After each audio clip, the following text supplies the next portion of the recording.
that according to legend, the country's third king, also known as the Great Sword King, sealed something extremely important at that exact location. Just then, Olivia arrives and reveals that the festival's main attraction is the Sword King tournament, named in honor of that legendary ruler. She casually adds that she has already signed Art up as a participant. Art immediately objects. He says he's already involved in the play and that his power exists to protect people, not to show off. That response completely irritates Olivia. She snaps back, reminding him that she's the professor here, not him. She threatens that if he refuses to participate, she can make his life at the academy extremely unpleasant. Later, Art heads toward Jenny's maid cafe, but suddenly a wall explodes outward as Sylphie bursts through it. Apparently, some perverted guy touched her chest. Art instantly paralyzes the man, repairs the destroyed wall with magic, and scolds Sylphie for damaging school property. When Art finally enters the cafe, he's greeted by a shocking sight. Every single girl is lined up, ready to serve him. Rina storms in and scolds them all, but Jenny stops her, claiming that they're just doing their job as staff. In response, Rina changes into a maid outfit herself and announces that she will serve Art personally. This almost sparks another argument. It's interrupted by an announcement over the speakers. The Sword King tournament will begin tomorrow. This year's grand prize is the first replica of the Holy Sword. Hearing this, Sylphie immediately decides to participate since the Holy Sword originally belonged to Lydia. Rina also declares that she'll join the tournament. Jenny then announces that she's entering too, so she can learn how to properly wield Art's sword. That statement pushes Rina over the edge. She yells at Jenny, accusing her of deliberately acting shameless just to get closer to Art. The two begin arguing again, saying that they'll finally settle their unfinished business in the tournament. When the competition begins, Rina's match is first. She defeats her opponent effortlessly. Sylphie also wins her match with ease. The fighter scheduled to face Olivia forfeits before the match even begins. Art wins his match as well, because losing on purpose here would only raise suspicion. Then it's Jenny's turn. Her opponent is a massive, muscular fighter who completely overwhelms her at first. Art notices her hesitation and encourages her from the sidelines. Regaining her confidence, Jenny attacks with everything she has and manages to secure a shocking victory. Next, it's announced that the upcoming match will be Lady Olivia versus Art. During the fight, Olivia relentlessly attacks him. Art can't afford to lose too easily, or people will suspect something, so he focuses only on blocking her strikes. But when one attack comes dangerously close to his neck, Art activates Mega Wall and sends Olivia flying clear out of the city. The crowd immediately erupts, calling him a cheater. Because he used magic, Art is disqualified from the tournament. Olivia fails to return in time for her next match, which is ruled a forfeit. That leads to the final match, Rina versus Jenny. Their battle is evenly matched.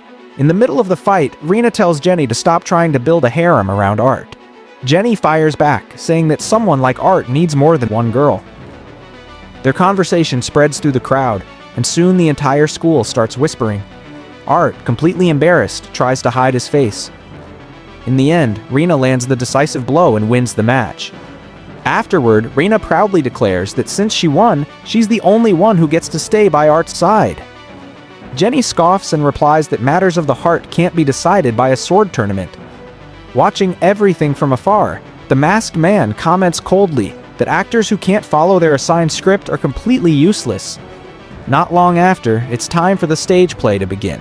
Seeing Rina dressed in armor once again reminds Sylphie of Lydia. As the performance starts, Art feels strange. Acting out his own past feels unsettling. After the play ends, Sylphie spots a girl from behind who looks exactly like Lydia. She rushes toward her in excitement, only to realize it's not her sister. Disappointed and heartbroken, she lowers her head. At that exact moment, the masked man appears before her. Outside the theater, the two of them were waiting for Sylphie. That was when Jenny once again started her harem nonsense, claiming that she felt Sylphie had also fallen in love with Art, and that according to her, Sylphie was going to confess to him today itself.